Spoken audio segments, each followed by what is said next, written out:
제가 우리 찬양대한테 예배 전에 지휘자 없을 때 너무 잘하지 말라 그랬는데, 사람이 좀 더 이렇게 어려우면 더 열심히 하는 그런 게 있어서 오늘 너무 열심히 잘 하시는 것 같아요. 감사드립니다. 사람이 가장 오만한 그런 말, 사람이 하는 오만한 그런 생각이나 말 중에 하나는 뭐냐면, 나는 안 그래라는 말입니다. 나는 안 그래. 그런데 이제 다른 사람들이 잘못되는 것을 보고 왜 저러냐 그러면서 그 의미 속에는 나는 안 그래라는 그런 말이 있습니다. 그런 생각을 합니다. 근데 굉장히 오만한 거죠. 전에도 말씀을 드렸지만 사람은요, 누군가 흉을 보는 사람은 그 흉을 보는 그 사람을 닮기가 굉장히 쉬워져요. 그런 일 흔히 있지 않습니까? 이제 회사에서 부장님 몰래 이제 막 부장님에 대해서 안 좋은 얘기 막 동료들에게 하다가 이제 막 카톡이나 뭐 문자로 서로 이제 안 좋은 얘기 하다가 이제 부장님에 대해서 안 좋은 얘기 막 써가지고 딱 보낸다는 게 부장님한테 보내는 거예요. 아마 실감 내실 겁니다. 왜 그러냐 하면 부장님을 늘 생각하고 있거든요. 그래서 나도 모르게 부장님 이름을 쓰는 거예요. 받을 사람 이름에다가. 그러니까 사람이 누군가에 대해서 안 좋은 생각을 하면 그 사람의 그 안 좋은 것을 나도 모르게 닮아가기가 쉬워요. 근데 꼭 그렇게 누군가를 흉을 봐서만이 아니라 사람은요, 그냥 살다 보면 내가 흉보는 그런 사람처럼 살기가 쉬워져 있어요. 자연스럽게 사람은 그냥 내버려 두면 그 모습으로 갑니다. 그러면 내가 그런 삶을 살지 않으려고 하면 나는 그런 삶을 살지 않을 분명한 뭔가를 가지고 있어야 돼요. 내가 그런 삶을 살지 나는 그렇게 안 살겠다. 나는 안 그래. 그 말 가지고는 안 됩니다. 그렇게 되지 않을 분명한 어떤 사실, 어떤 실체, 그것을 가지고 있어야만 돼요. 그러니까 누군가를 흉을 보기보다는 내가 그렇게 되지 않을, 나는 그 길을 걸어가지 않을 다른 분명한 대안을 가지고 있어야 된다는 얘기입니다. 그것을 위해서 준비도 해야 되고 공부도 해야 되고 훈련도 받아야 돼요. 교회도 마찬가지입니다. 오늘 교회를 두고서 교회가 이러니 저러니 그렇게 말하는 건 아무 소용이 없습니다. 다 알아요. 교회가 뭐가 잘못되고 그런지. 교회 안 다니는 사람도 그 정도는 다 압니다. 그런데 우리 교회는 안 그래라는 한마디 가지고 안 됩니다. 나는 또 그렇게 신앙생활하지 않는다 이 말 가지고도 안 됩니다. 그렇게 하지 않을 분명한 사실, 분명한 지식, 또 거기에 대한 따른 나의 헌신과 실체를 가지고 있어야 그 길로 걸어가지 않아요.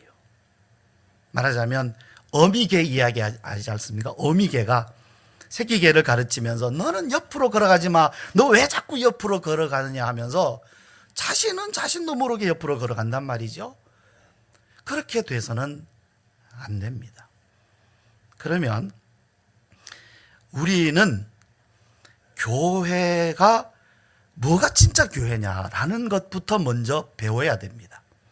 교회가 무엇이냐.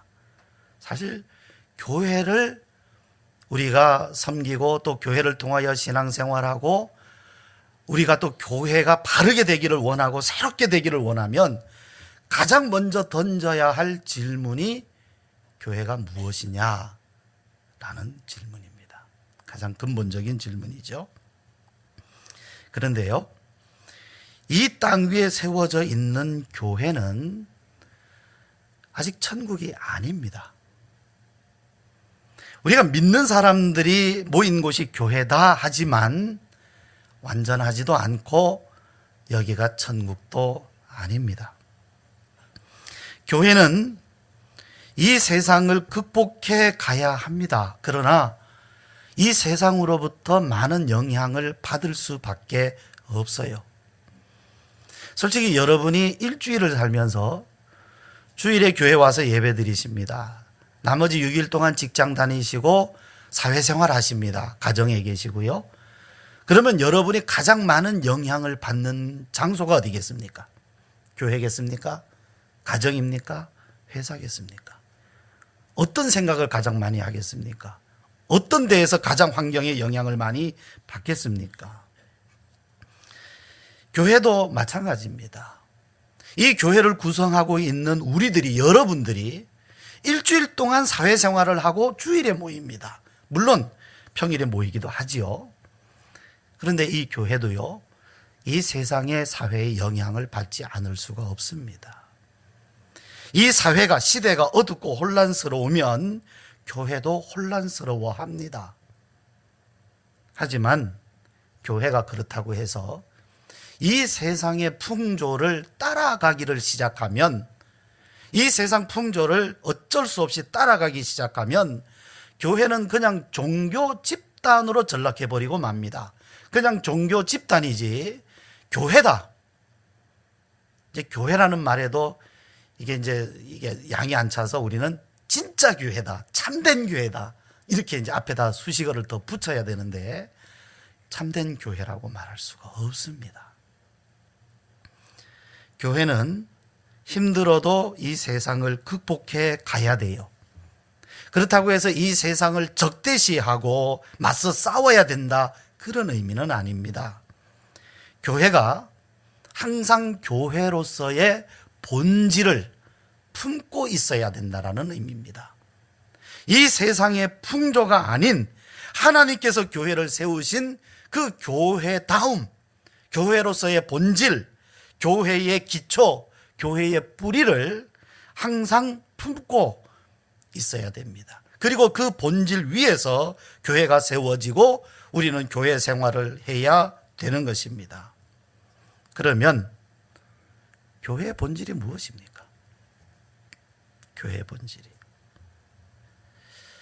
초대교회 중 하나인 에베소 교회는요, 오늘 한국 교회 못지않은 그런 어려운 상황 속에 아주 혼란스러운 시대와 사회 속에 있었습니다.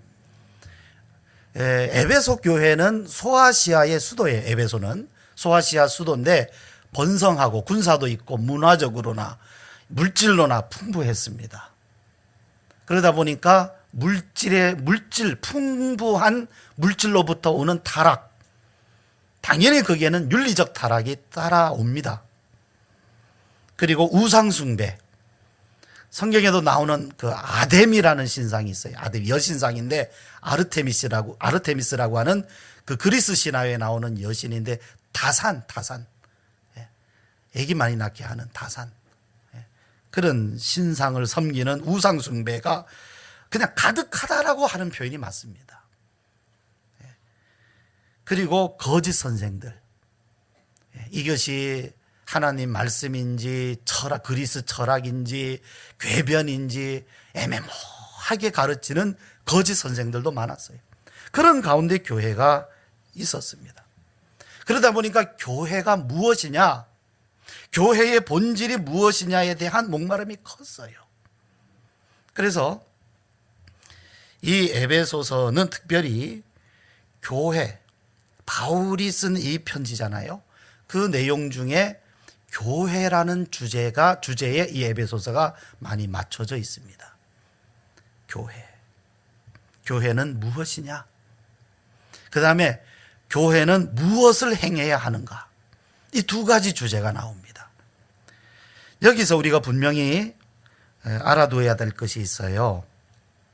그것은 뭐냐 하면 성경에서 교회하고 그리스도인, 즉 신자는 같은 개념으로 나옵니다. 교회 따로 신자 따로가 아니고 신자를 교회라고 하고 교회를 신자라고 합니다.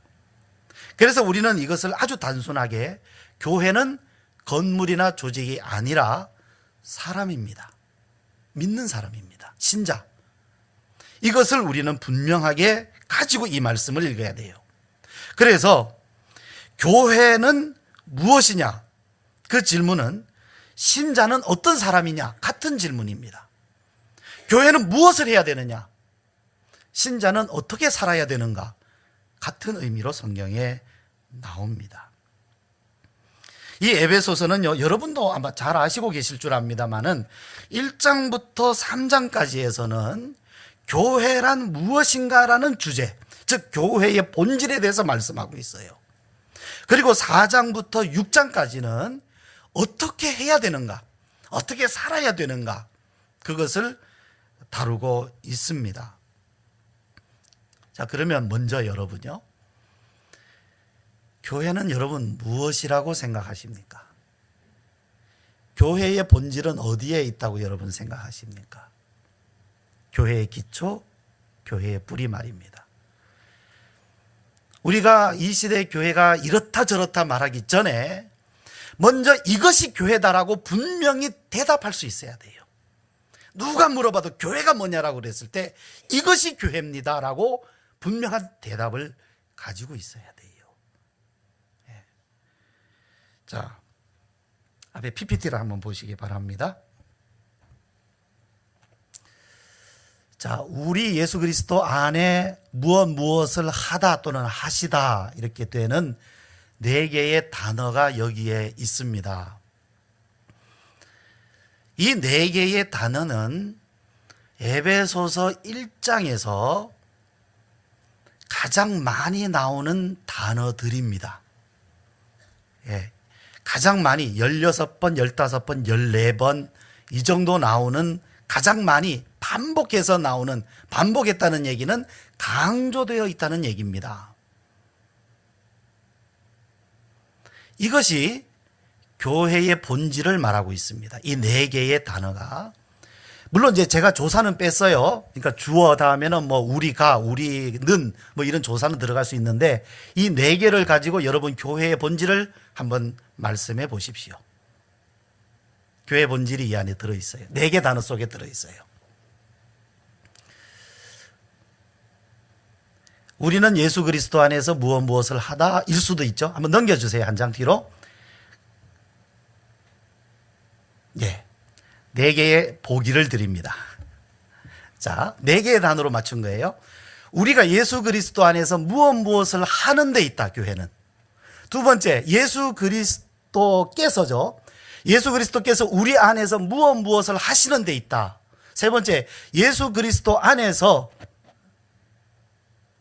제가 잘 안 보이는데, 예, 예수 그리스도 안에서 우리에게 무엇을 하시다. 두 번째는 뭐냐면 예수 그리스도께서 우리 안에서 하신 일이고, 세 번째는 예수 그리스도 안에서 우리에게 하신 일이고, 네 번째는 우리 안에서 우리 안에서 예수 그리스도에게 무엇을 하는 데 있다. 크게 둘로 나누면 우리가 하느냐 예수 그리스도가 하는 일이냐라는 데 있어요. 무엇이 가장 정답일까요? 자, 이번에 지금 예수 그리스도께서라는 데를 제가 뺐네요. 예. 무엇이 맞을까요? 우리가 예수님 안에서 무언가를 하는 것이 교회다. 거기에 교회의 본질이 있다. 아니다. 예수님이 우리 안에서 뭔가를 해주시는 데 있다. 뭐가 정답일까요? 이미 우리는 본문을 읽었습니다. 주어가 뭘까요?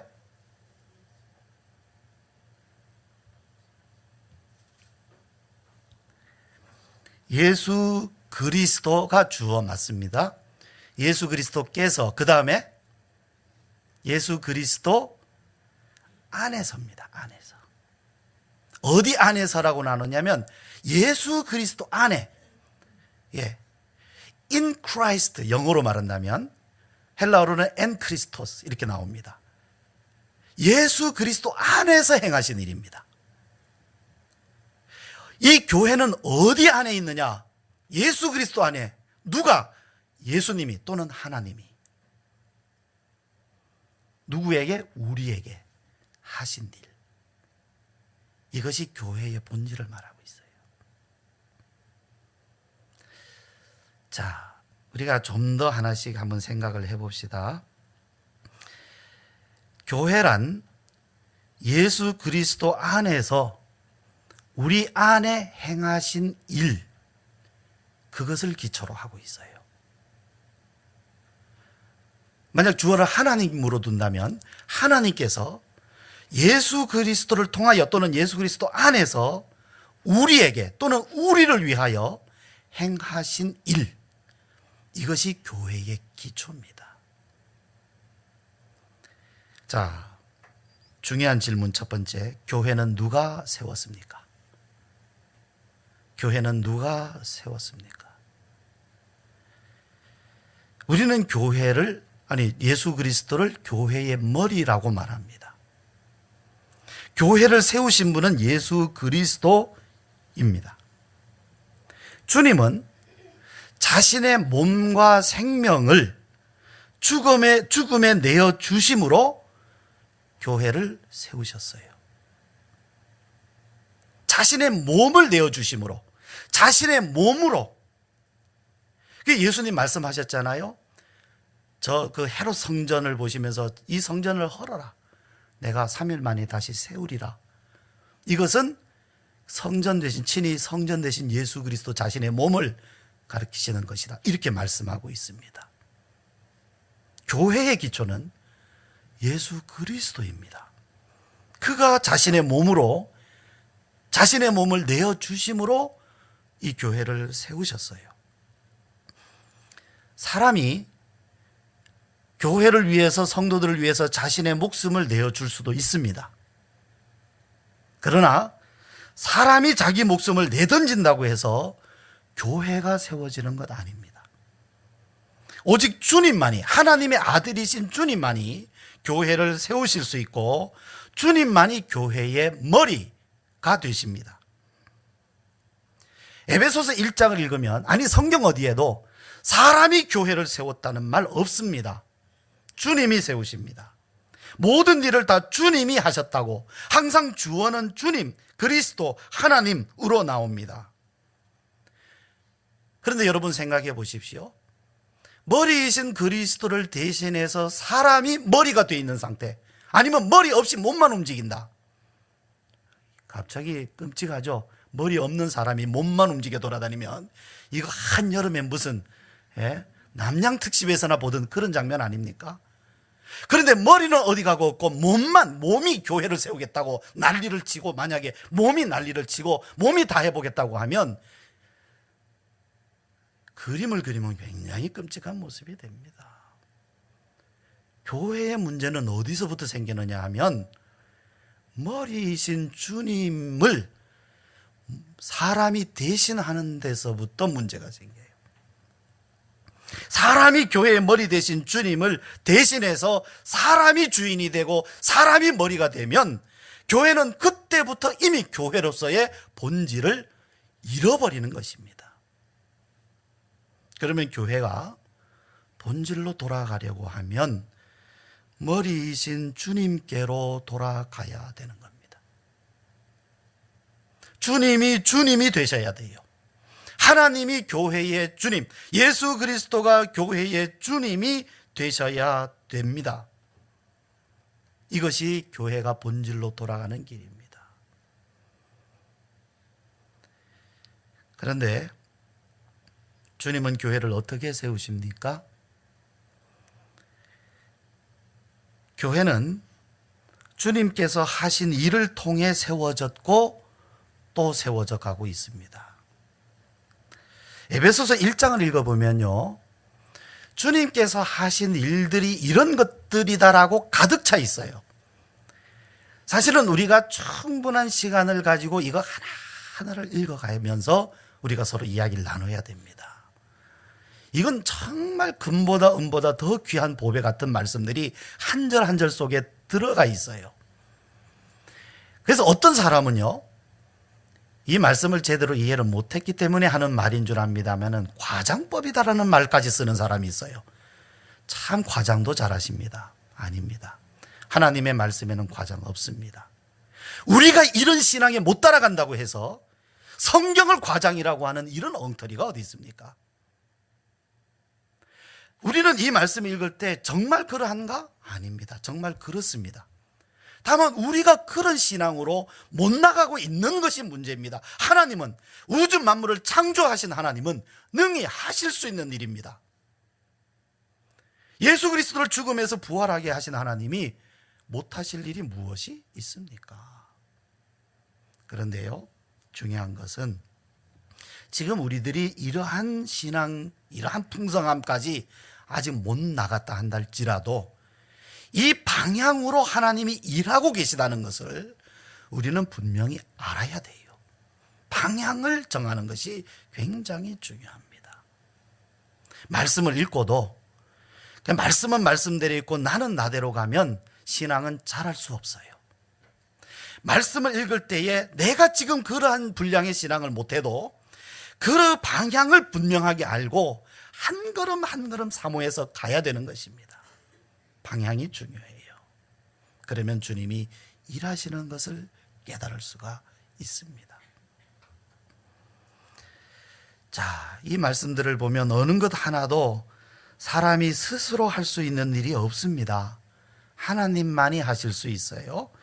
자, 우리 3절 한번 보실까요? 3절 같이 읽으시죠. 시작. 하나님 곧 우리 주 예수 그리스도의 아버지께서 그리스도 안에서 하늘에 속한 모든 신령한 복을 우리에게 주시되, 하늘에 속한 신령한 복이다 이렇게 말씀했어요. 한국 교회가 한 20, 30년 정도 복을 많이 우려 먹었지요.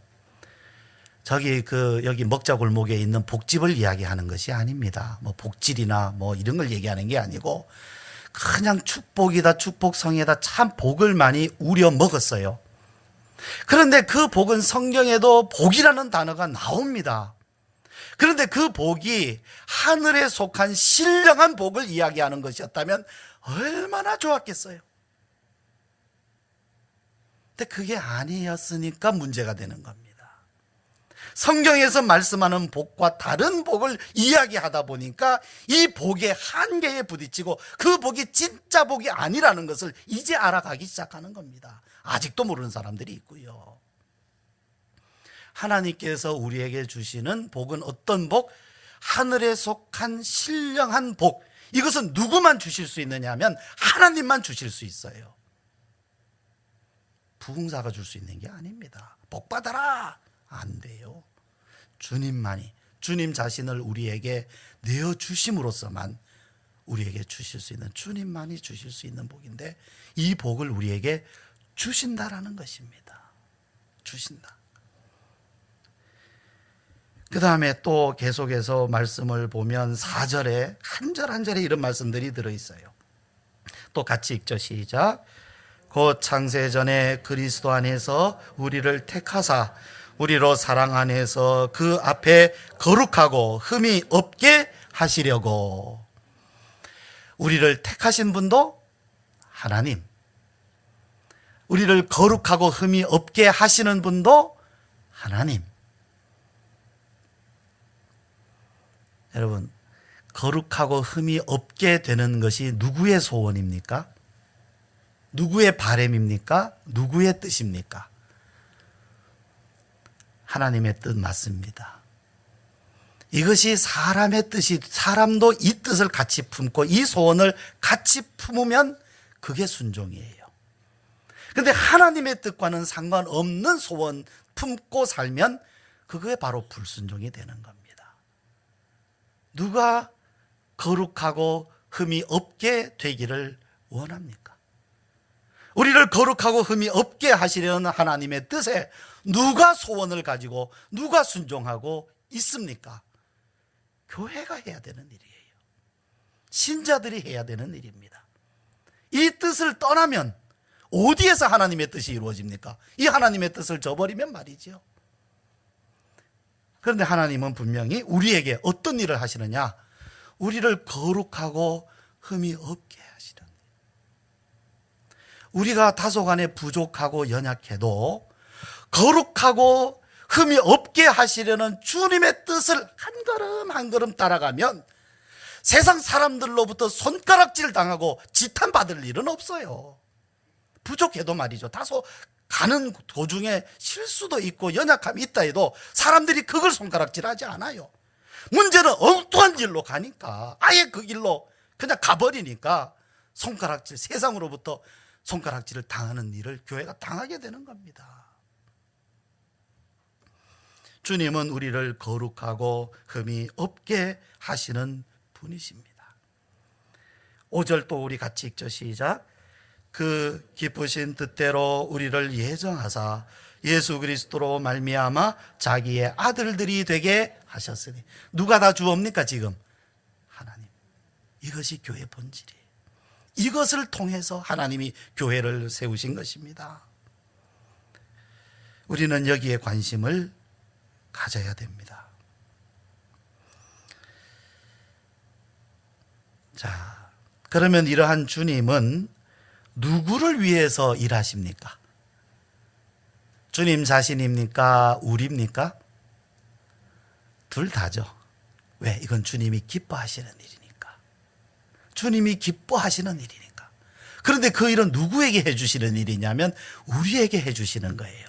우리들도 기뻐하도록. 그래서 뭐라고 되어 있느냐 하면 우리로 하여금 그의 영광의 찬송이 되게 하시려는 거다. 그의 영광이에요. 이것이 그분의 영광입니다. 우리를 사랑하시고 우리를 깨끗하게 하시고 우리를 택하시고 우리를 위해서 일해 주시고 이것이 다 하나님이 영광 받으시는 일들이에요. 누가? 그분이 일하심으로 그분이 영광을 받으세요. 그리고 우리들로 하여금 그 영광을 찬송하게. 그래서 그 영광을 찬송하게라고 하는 이 표현이 본문에 3번 나와요. 1절부터 쭉 보면 3번 나옵니다. 강조되어 있습니다. 그러면 우리는 이제 무엇을 해야 할까요? 그럼 주님이 다 하시면 우리는 뭘 해야 될까요, 진짜? 자, 먼저 주님의 일을 알도록 주님이 하셨고 또 지금 하고 계신 일을 우리가 알도록 우리가 힘써야 됩니다. 주님이 무슨 일을 하시는지 알기 위해서 힘써야 할 책임이 우리에게 있어요. 그래서 우리는 성경을 읽으면서 주님께서 나를 위해서 어떤 일을 해주셨는가? 무엇을 하셨는가? 그걸 읽어야 돼요. 주님이 이 역사 가운데 오셔서 나를 위해 이것을 해주셨구나. 그것을 구체적으로 읽어가야 돼요. 여러분, 우리가 다 알 것 같잖아요. 십자가 지셨죠. 다 알 것 같은데 지금 우리가 요한복음을 큐티하고 있지 않습니까? 근데 요한복음을 가만히 이렇게 읽어가다 보면 내가 아는 말씀인데도 그동안 미처 발견하지 못했던 내용들이 나와요. 그러니까 여러분 성경을 읽을 때 나 다 안다. 주님이 우리를 위해서 십자가 지시고 부활하셨지 다 안다 하지만 안다라고 생각하지 마시고 더 구체적인 내용들을 읽어보세요. 그걸 발견해 가는 것이 우리가 해야 될 일입니다. 또 하나는 지금 여기서 주님이 무엇을 하고 계시는가? 지금 여기에서 나에게 이 교회 안에서 이 시대 안에서 주님은 무엇을 하고 계시는가? 그것은 기도를 통하여서 그리고 우리의 생활을 통하여서 우리는 그것을 깨달아 가야 됩니다. 주님은 무엇을 하셨고 지금 여기에서 무엇을 하고 계신가? 우리가 그것을 발견하게 될 때 주님께 주님의 영광의 찬송을 부를 수 있게 돼요. 주님이 이것을 나를 위해서 해주셨구나. 지금도 이것을 위해서 일하시고 계시는구나. 교회에서 지금 주님이 이것을 하고 계시구나. 찬송을 안 할 수가 없게 되는 거죠.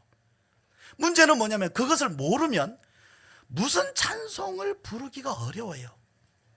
기도도 무슨 기도를 해야 될지를 잘 몰라요. 여러분, 아무것도 내가 하지 않으면서 자연스럽게 주님의 뜻을 깨달아지리라고 생각하지 마십시오. 나도 찾아야 됩니다. 내가 두드려야 됩니다. 그래야 그것을 알 수 있게 되고 주님이 알게 해주셔요. 구하고 찾고 두드리는 사람에게. 그리고 그것을 발견하게 될 때 정말 주님 이것을 나를 위해서 이 일을 주님이 해주셨군요 하면서 주님께 감사하며 찬송을 부를 수 있게 된다는 이야기입니다. 성경을 읽으면서 이것이 2000년 전에 이루어진 일들로만 알았어요.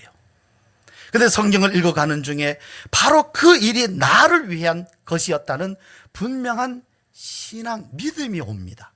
믿음이 오는 시간이 있어요. 2000년을 뛰어넘어서 주님의 죽으심이 나를 위한 것이었구나, 주님이 다시 살아나신 것이 나를 위한 것이었구나, 이것이 나의 고백이 되어지는 시간이 와요. 굉장히 중요한 시간입니다. 바로 그 시간이 내가 주님을 만나는 시간이고, 그 시간이 은혜 받는 시간입니다. 두 번째는 또 뭐냐? 첫 번째는 주님의 일을 알도록 힘써라. 두 번째는 주님이 초청하실 때 순종해야 됩니다. 주님은요, 주님이 일하시면서 우리 사람을 그 일에 참여하도록 초청을 하십니다. 말하자면 머리가 몸에 있는 지체들과 함께 일하는 것과 같은 이치입니다. 그래서 주님의 일을 아는 사람들을 주님은 주님의 일에 참여하도록 초청하세요. 초청하실 때에 우리는 순종해야 됩니다. 주님께서 초청하시는 그 자리로 가야 됩니다. 우리가 주님께서 우리를 초청하시는 그 자리로 우리가 가게 된다면 바로 우리는 그곳에서 예수님께서 베드로에게 하신 말씀, 내 양을 먹이라 하는 음성을 우리도 듣게 됩니다. 이제 우리 함께 기도 드리도록 하십시다. 주님, 주님이 하신 일, 그리고 지금 하고 계신 일, 교회를 세우신 주님, 주님이 주님 안에서, 그리스도 안에서 하신 일들 우리로 하여금 깨달아 알게 하시고, 또 주님께서 우리를 참여하게 하실 때, 그 일에 참여하게 하실 때 우리로 하여금 순종할 수 있도록 이 시간 우리 함께 기도합시다.